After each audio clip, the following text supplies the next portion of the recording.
దేవగిరి అనబడేటటువంటి పట్టణంలో సుధర్ముడు అనబడేటటువంటి గొప్ప శివభక్తుడు, త్రికాల సంధ్యావందనం అలవాటైన వాడు, నిరంతరము శివ పార్థివేశార్చనకు అలవాటు పడినటువంటి మనస్సున్నవాడు, భగవంతుని యందు మనస్సు రమించడం చేత తనకిది ఉన్నదని కానీ తనకిది లేదని కానీ అన్నడు భావన చెయ్యనివాడు, తనకి ఒకటి లేకపోవడం కూడా ఈశ్వరానుగ్రహమే అని అనుకోగలిగినటువంటి సంపన్నత కలిగిన హృదయం ఉన్నవాడు. ఇది చాలా కష్టం అండి.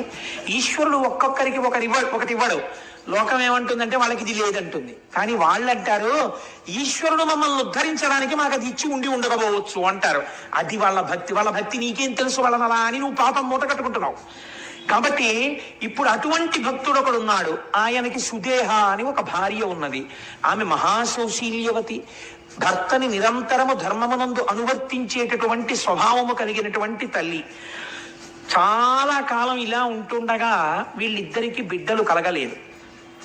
బిడ్డలు కలగకపోతే ఈ భార్య వెళ్ళి భర్త దగ్గర బాధపడింది. ఏమండి, మన తర్వాత వంశం నిలబడడానికి, పూజామందిరంలో పూజ చేయడానికి ఇంట్లో వండిన పదార్థం ప్రేమతో అమ్మా అని పిలిచి తినడానికి బిడ్డలు లేరు.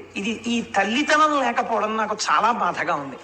అందుచేత మనకి బిడ్డలు లేనటువంటి లోటు ఎలా పూడుతుంది అని భర్త దగ్గర ఏడ్చింది.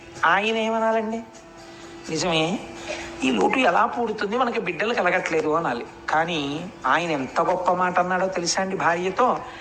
ధీరుడుగాన, ధీరత్వం అంటే జ్ఞానమునందు రమించేటటువంటి స్వభావం, అటువంటి బుద్ధి ఉన్నవాడు కాబట్టి ధీరుడుగాన తత్పతి మదింగనకెట్టి విచారమున్ మహోదారతతో ఇటుల్నడు తన్విరో వందురనేల ఇట్లు లెవ్వారికి నెవ్వారౌదురిలా బంధువులెవ్వరు తల్లిదండ్రులెవ్వారలు పుత్రులెవ్వరిక స్వార్థపరంబు జగంబు సర్వమున్.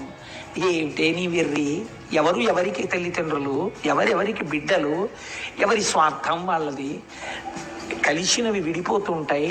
పట్టు విడిపోయి ఈ లోకమునకు ఉన్నటువంటి స్వభావం ఇలా పట్టుకుంటుంది, అలా విడిపోతుంది. విడిపోయిన వస్తువుని పట్టుకున్నాను నువ్వు లేకపోతే నేను ఉండలేనన్నవాడు 11 రోజుల్లో మరిచిపోతున్నాడు. మరిచిపోయేవాడు సంతోషంగా తిరిగేస్తున్నాడు. వాడికి మళ్ళీ నువ్వు లేకపోతే నేను ఉండగలమా అని చెప్పిన వాడు ఎవడున్నాడో వాడు సంవత్సరం తర్వాత ఎవరు లేకపోతే ఉండలేనన్నాడో వాళ్ళ తిథిని గుర్తు చేయడానికి ఇంటి పురోహితుడు వచ్చి గుర్తు చేస్తే తప్ప తద్దినం పెట్టని వాడై ఉన్నాడు.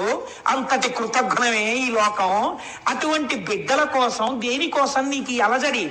నువ్వు ఈ సంబంధాన్ని ఈశ్వరుడు ఎందుకు పెట్టు, నువ్వు తరిస్తావు, నేను తరిస్తాను. అవన్నీ ప్రతిబంధకాలు తరించడానికి, ఏమో తొందరగా మనల్ని లాగేయడానికి, ఏ అడ్డు లేకుండా చేసేయడానికి, తొందరగా తన వైపు ఈడ్చి పారేయడానికి ఈశ్వరుడు అసలు సంతానం లేకుండా చేశాడేమో.